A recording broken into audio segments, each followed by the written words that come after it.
Welcome, everybody, to Trading Nation. I'm Tyler Matheson, and we're joined today by Dr. Ron Paul, former U.S. Congressman from the state of Texas. Congressman, Dr. Paul, welcome. Good to have you with us. Thank you. Nice to be with you. You know, the topic du jour in the markets over the past 4 or 5 days have been the prospect of tariffs on imported steel and aluminum. Where are you on that? Tariffs are taxes, and I'm pretty clear on where I stand on taxes. I don't like taxes. They're way too high. I want to lower them. It's surprising the administration, I think, is opposed to taxes, don't want to raise taxes, pretend they're lowering them. But when you put a tariff on, the American people suffer. They have to pay it, and that is a tax. And its interference in trade is a big deal, and I don't think there's any benefit whatsoever with tariffs.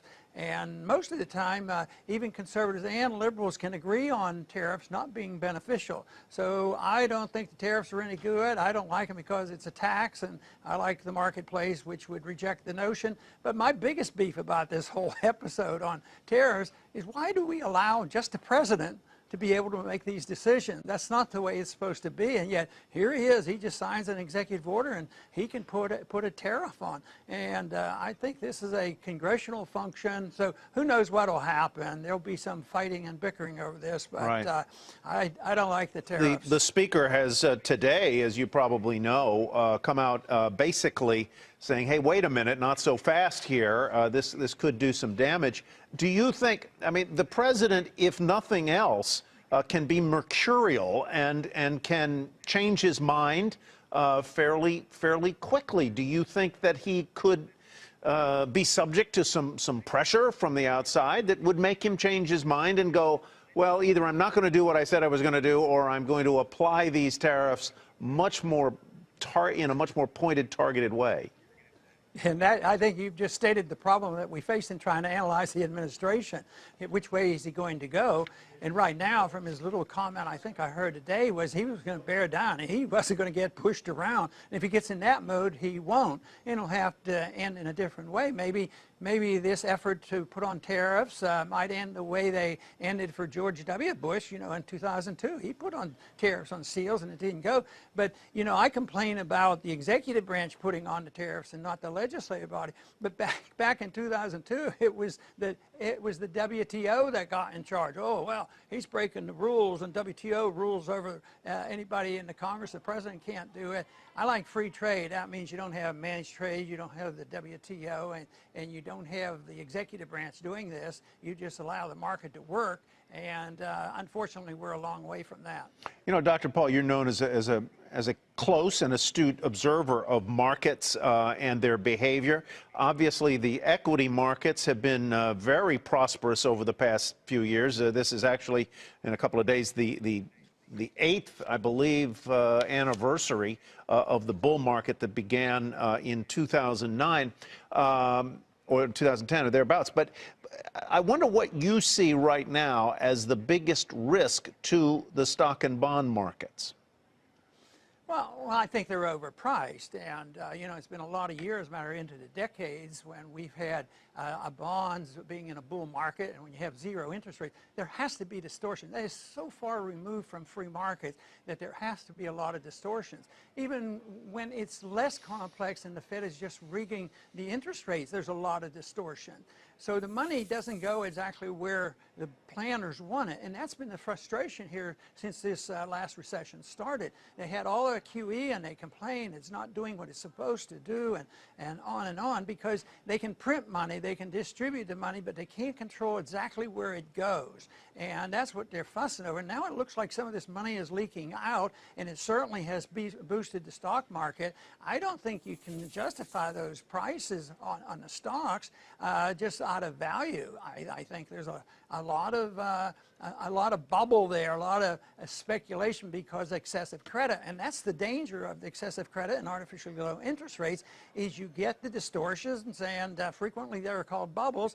And this last modest correction, a couple thousand points, I think this is an indication of the leakage of the bubble, and I think people should be more concerned about what's coming rather than going back into a super bull market again. Then let's talk about that and tease that thought out a little bit. A 2,000-point correction in the past month or thereabouts.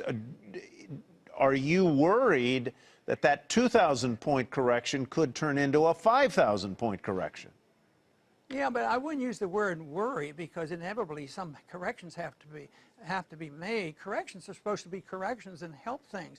But if you keep patching it together like we did with the QE, that just made the bubble bigger and bigger and bigger. Now it's starting to leak. And now what are they going to do? They're going to keep patching it up.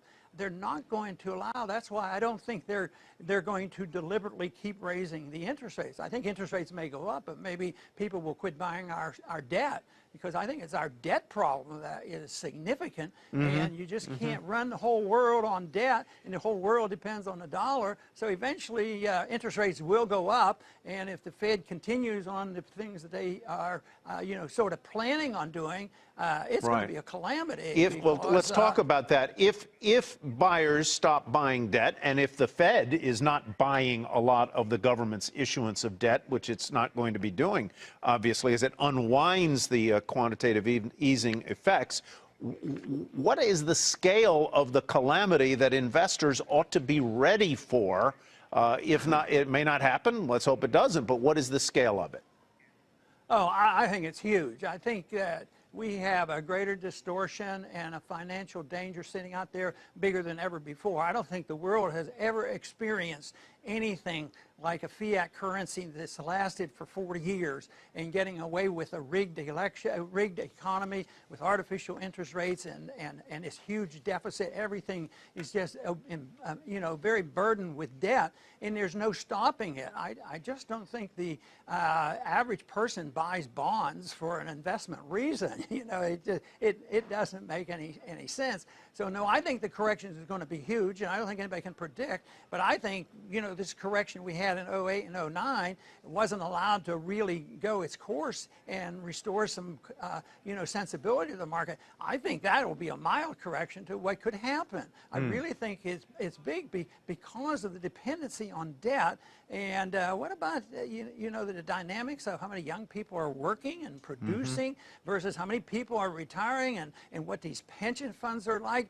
I mean, to me, I guess it's easier for me to see the problems than to say, oh, this is going to be easy. But it's not going to be easy. I think there is going to be significant changes to recover from this, and it's going to have to be with things as major as monetary reform and deciding what kind of a country do we want to have. Are we going to be able to have an unlimited welfare state, an unlimited empire around the world, and be able to do the things that we pretend that we have a responsibility for doing? I think we'll have to make those decisions, not next month or so, but if you look at some of those long-term charts, I mean, I think the dollar really is, on long-term, if you look at the dollar compared to, say, the Swiss franc and to gold from 1971, that means the dollar is very, very weak on a course. Right. I think that's going to continue, and I think it'll accelerate. All right, Congressman Paul, thank you very much. Appreciate your point of view. Always good to see you. Thank you, Tyler. All right, Thank you, Tyler. Dr. Ron Paul. And that is Trading Nation.